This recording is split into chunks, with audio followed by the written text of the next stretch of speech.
International Media TV, television that listens to you. Hi, I'm Johnnie Burrell. Welcome to the program.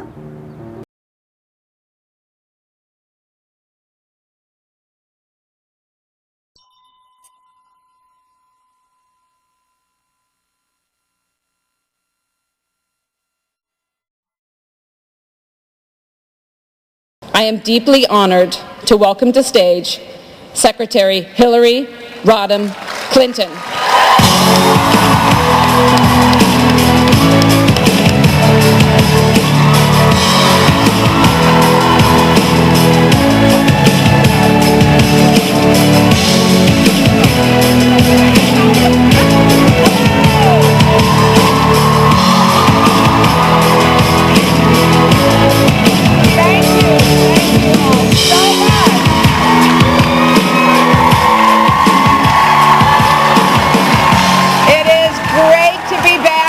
Francisco.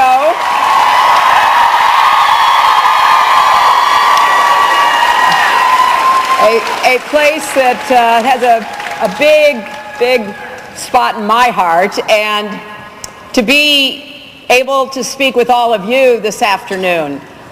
Please be seated, and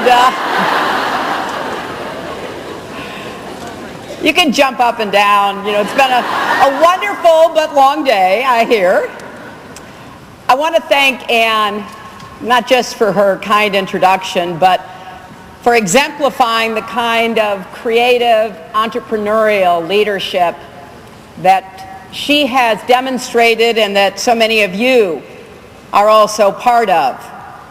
I want to thank Alexandra Roddy for her leadership and all she's done to make this event such a success. I am thrilled to be out of the woods.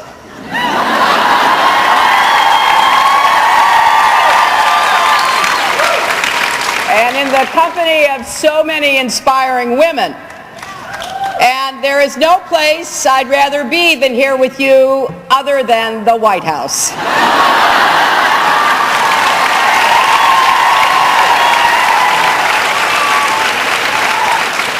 But let's remember what brought all of us here for the 28th convening of this event. Back in the 1980s, my friend, Congresswoman Jackie Speier, started bringing together groups of women for networking and professional development for support. Now that might not seem radical at all today, but at the time it was pretty revolutionary. And Jackie Speier herself exemplifies a life of commitment and service. She has to be in Congress for votes, but let's show our appreciation for her visionary leadership with a round of applause she can hear all the way back in D.C.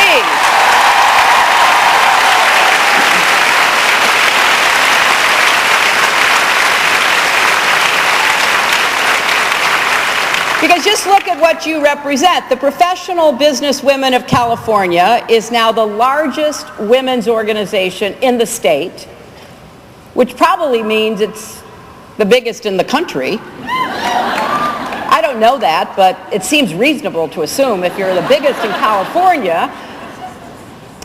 But your members are transforming the way we do things, the way we deliver health care. You're running cities and Fortune 500 companies. You're making Oscar-nominated films and leading in every industry from finance to fitness, empowering the next generation of women and girls and taking on some of the toughest problems that we face. That's why I was thrilled that the theme for this year's conference is Inclusion Now, because that is spot on. There's never been a more important woman than the woman who stands up and says, not just for herself, but for everybody else, we want diversity and inclusion in everything we do in our country. And in fact, it's not only the right thing to do, it's a smart thing. You understand this. These are not just buzzwords to throw around or boxes to check. The best way to solve problems is to bring together a wide range of people to crowdsource solutions. And guess what? Bringing different perspectives and experiences into professional offices brings not only fresh ideas, but higher revenues. And I've been saying for a long time, as many of you have, that advancing the rights and opportunities of women and girls is the great unfinished business of the 21st century.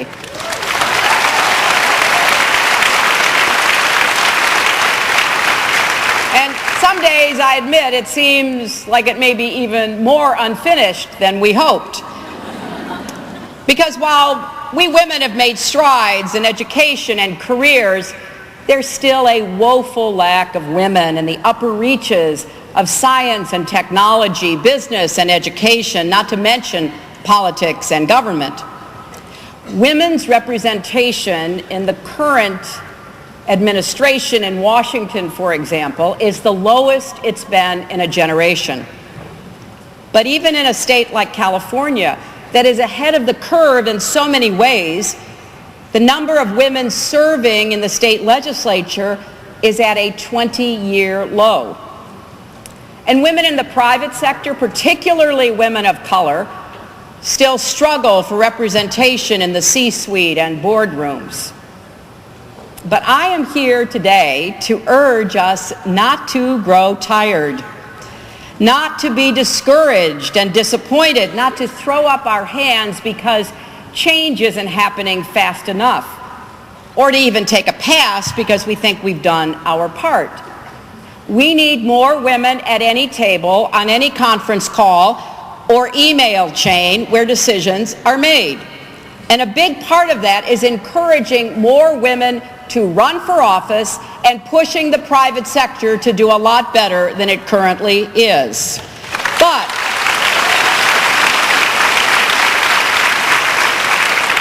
even that's not enough. We can't stop there.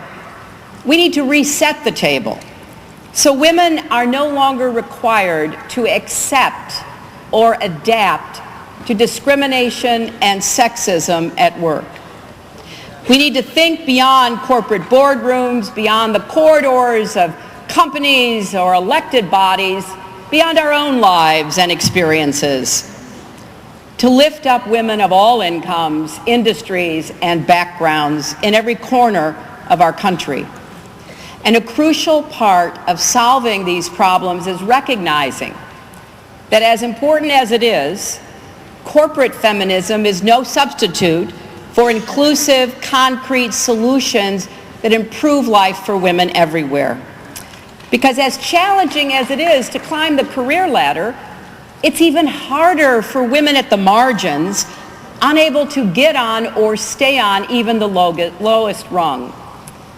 And for too many women, especially low-wage workers, basic things like a livable wage or predictable work schedules or affordable child care are still way out of reach. We know from decades of data that encouraging women's full participation is both right and smart. This data comes not just from our own country, but from across the world. When I was Secretary of State, I made it part of my mission to try to educate governments that including women in the economy was not only good for them and their families, but poverty went down and gross domestic product of the entire country went up. And companies with more women in upper management do achieve higher profits. Yet we also know, many of us from our own lives, that women still face barriers that hold us back. I meet talented women everywhere I go who are squeezing every minute out of their 24-hour day. They love their jobs, but they can't escape the nagging feeling that it's a lot harder than it should be to get ahead. I bet just about everyone in this room has had the experience of saying something in a meeting that gets ignored. 10, 20 minutes later, a man says the same thing and everybody thinks it's genius.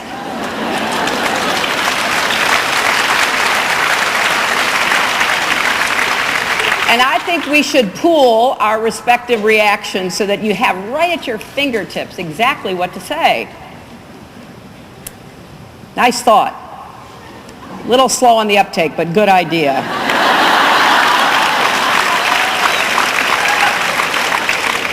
And where everyday sexism and structural barriers were once blatant, today they're sometimes harder to spot, but make no mistake, they're still with us. Just look at all that's happened in the last few days to women who were simply doing their jobs.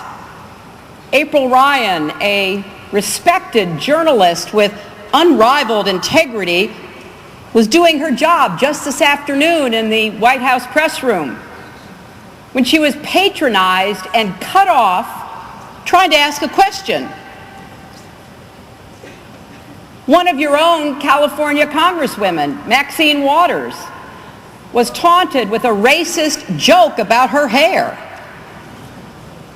Now, too many women, especially women of color, have had a lifetime of practice taking precisely these kinds of indignities in stride. But why should we have to? And any woman who thinks this couldn't be directed at her is living in a dream world.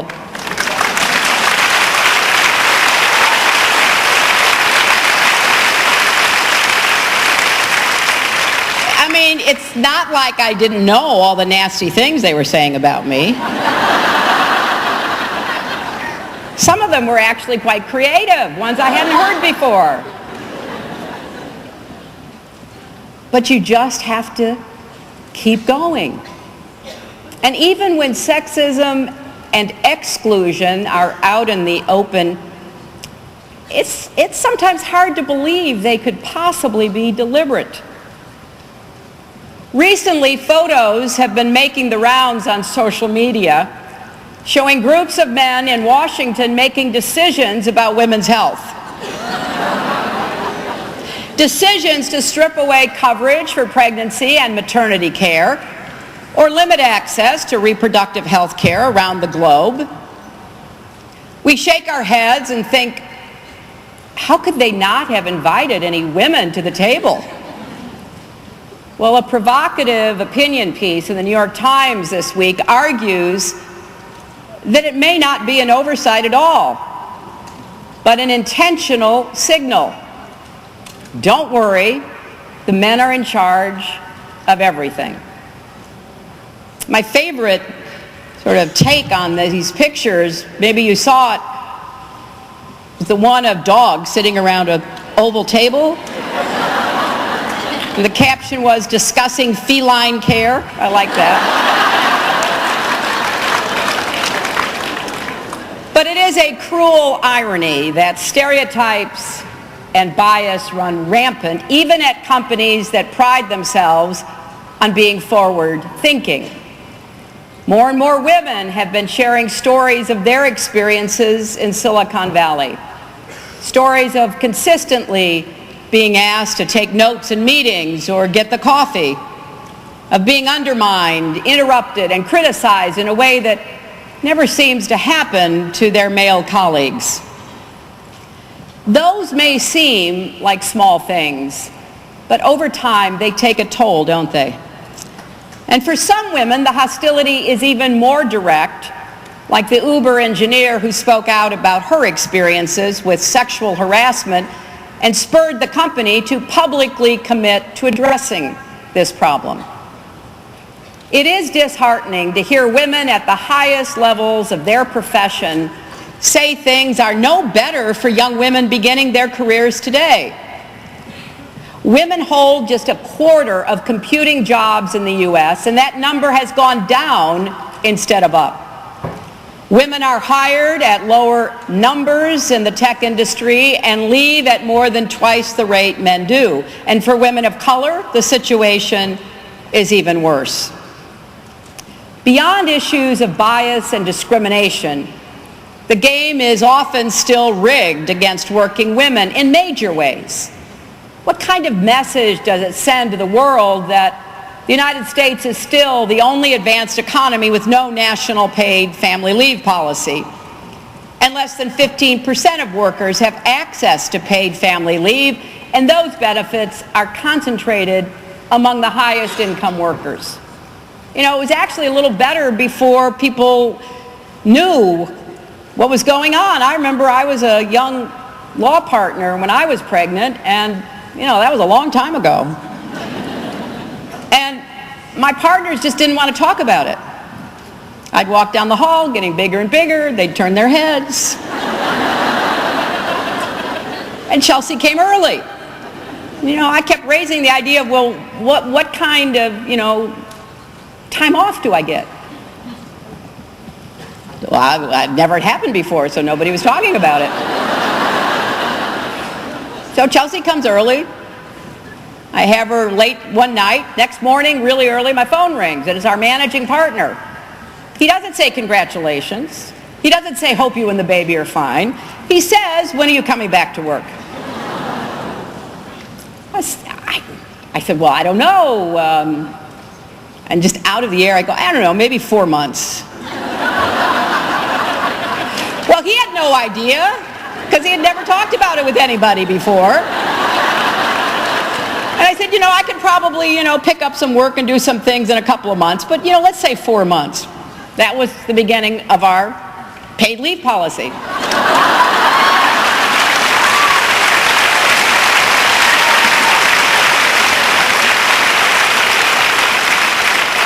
But then I was discouraged to read a recent survey that despite progress in some industries, companies on the whole are actually offering less paid time off now than they were a decade ago. And for too many companies that do offer family leave, it doesn't apply to fathers or LGBT couples or adoptive parents. And that's kind of strange for people in California, because you've had more than a decade of evidence that offering paid family leave doesn't hurt business. In fact, it helps companies compete for top talent and to retain employees. The benefits outweigh the costs. So why is it that companies still aren't doing all they can to support working parents? As a candidate for president, I put out a comprehensive plan. I don't expect you to remember that. In fact, there was a recent study showing that none of my plans were really publicized or talked about. So that gives me, you know, something for speeches for at least a decade. Now,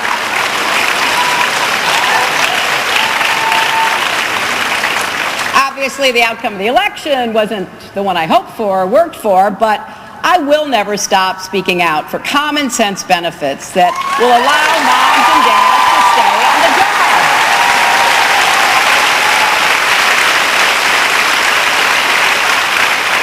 I think it's fair to say no good idea has ever become a reality overnight.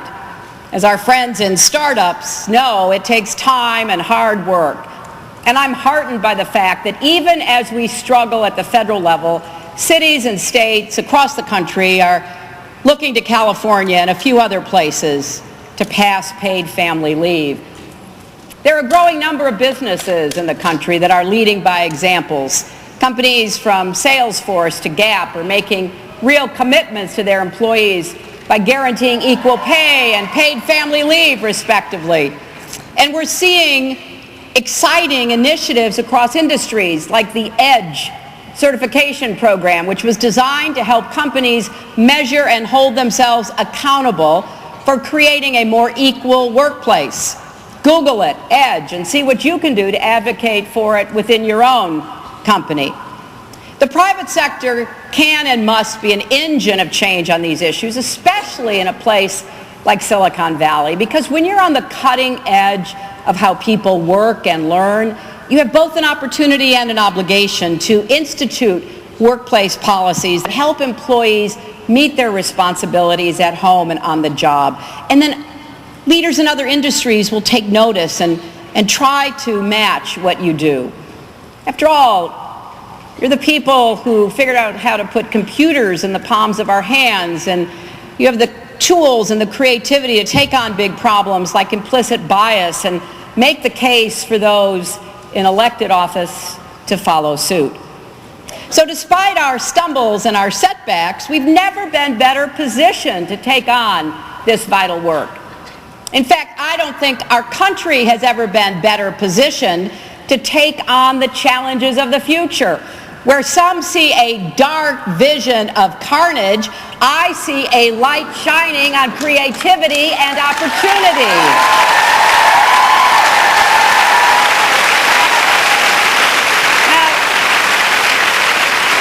We saw that in real time the day after the inauguration, when millions of women and men from all walks of life marched for women's equality, visibility, and inclusion.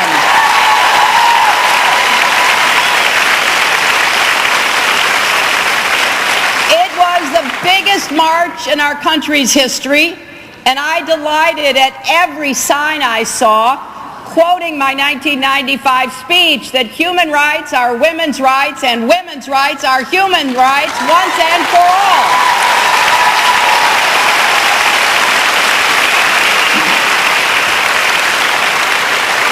Now, afterwards, there were plenty of people, as you might expect, who wondered whether that level of energy and enthusiasm could be sustained and whether it would make any difference. Well, I am here to tell you, last week we saw the first indication that the answer to both of those questions is yes. When Congress and the administration tried to jam through a bill that would have kicked 24 million people off their health insurance, defunded Planned Parenthood, jeopardized access to affordable birth control, deprived people with disabilities and the elderly and nursing homes of essential care, they were met with a wave of resistance. People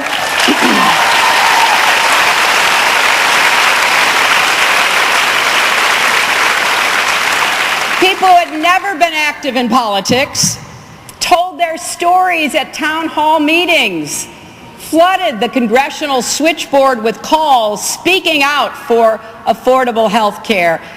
These were not only activists and advocates, they were people who had something to say and were determined to be heard.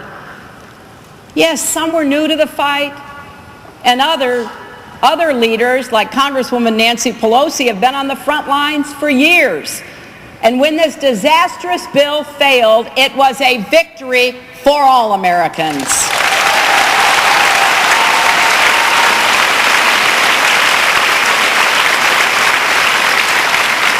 But let me let you in on a little secret. The other side never quits. Sooner or later, they'll try again. We will need to fight back twice as hard, not for the sake of politics, but because these are bad policies that will hurt people and take our country in the wrong direction. You know, there's a little mantra I've been repeating to myself lately. It's a little silly, the kind of thing that pops into your head when you take a lot of long walks in the woods. But as I think about the outpouring of activism we're seeing, despite all the noise and the nonsense, 4 words keep coming back to me: resist, insist, persist, enlist. We need to resist actions that go against our values as Americans, whether that's attacking immigrants and refugees, denying climate change, or passing bogus laws that make it harder for people to vote in elections. We need to resist bias and bullying. We need to resist hate and fear. And we need to insist on putting people first, including by working together to make health care more affordable, to build on what works, to create better and more upwardly mobile education and employment ladders, to insist that we can do better. That's who we are. We're always pushing toward that more perfect union. And then we need to persist, as we saw so dramatically. In the Senate, when Mitch McConnell went after Senator Elizabeth Warren and said, nevertheless, she persisted in being told she could not read a letter from Coretta Scott King.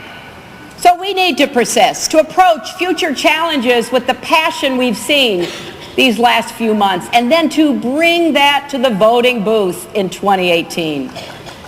To tell yourself, to tell your friends and your colleagues, no matter how you vote, show up and vote, for goodness sakes. Be there. Make sure your voice and your vote count. And we need to enlist. Enlist in this effort. Get in the arena. Now that can mean many things. Running for office, which I hope some of you will actively consider. Starting and running a business, which many of you have done and are doing, but a business that takes care of its employees. Mentoring and championing other women and girls. Giving time to volunteer outside of work. Standing up and speaking out. There's not just one way to do this. There are so many. There's something for everybody here to become involved in.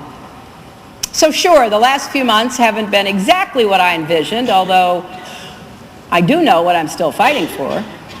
I'm fighting for a fairer, big-hearted, inclusive America. And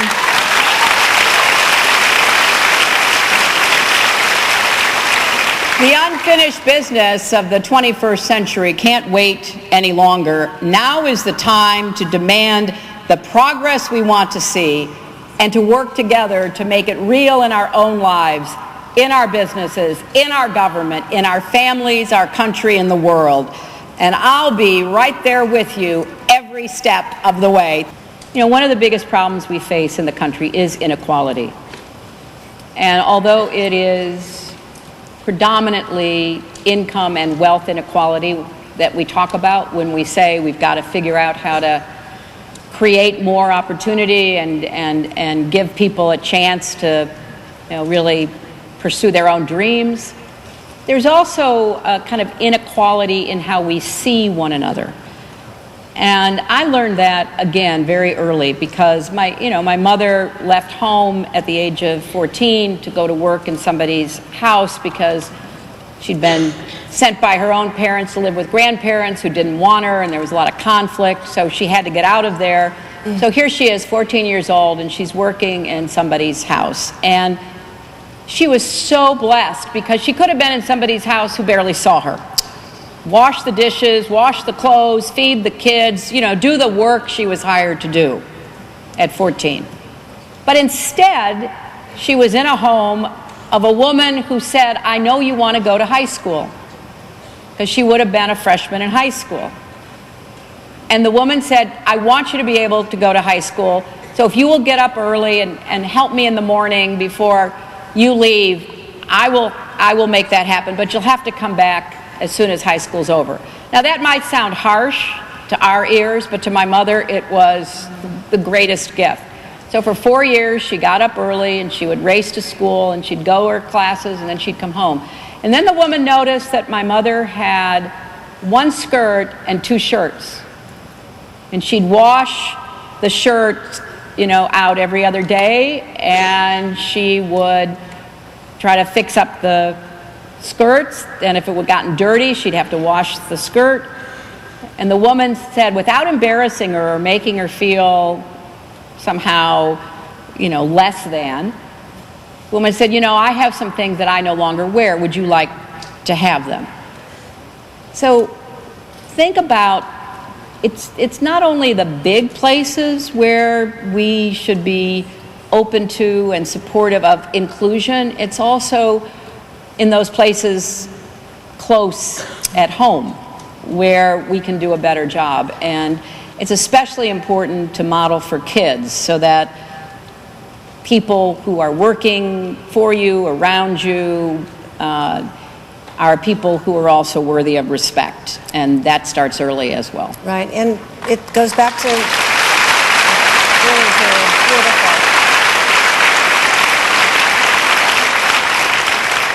It goes right back to love and kindness. And you can't say it any more beautifully and simply. I mean, I thought when your campaign embraced that, it was just such a beautiful time in our history. Well, you know, it would have been more beautiful if we'd won. Well,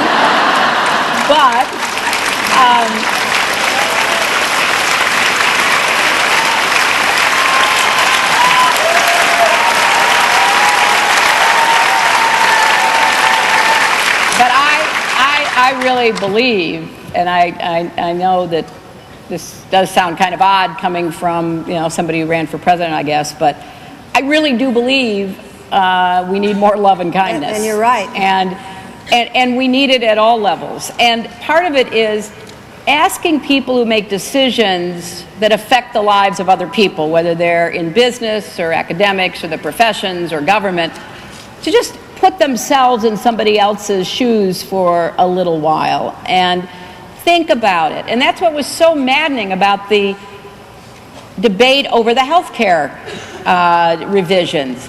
I mean, really? Take away maternity care? Really? Take away mental health and substance abuse care? I mean, who do these people talk to?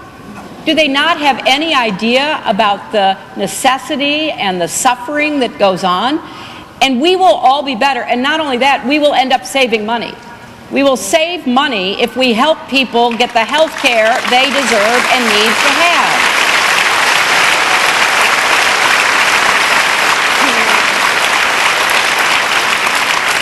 I think we could sit here, and all of you would sit here for hours just to hear all of your insightful, beautiful words.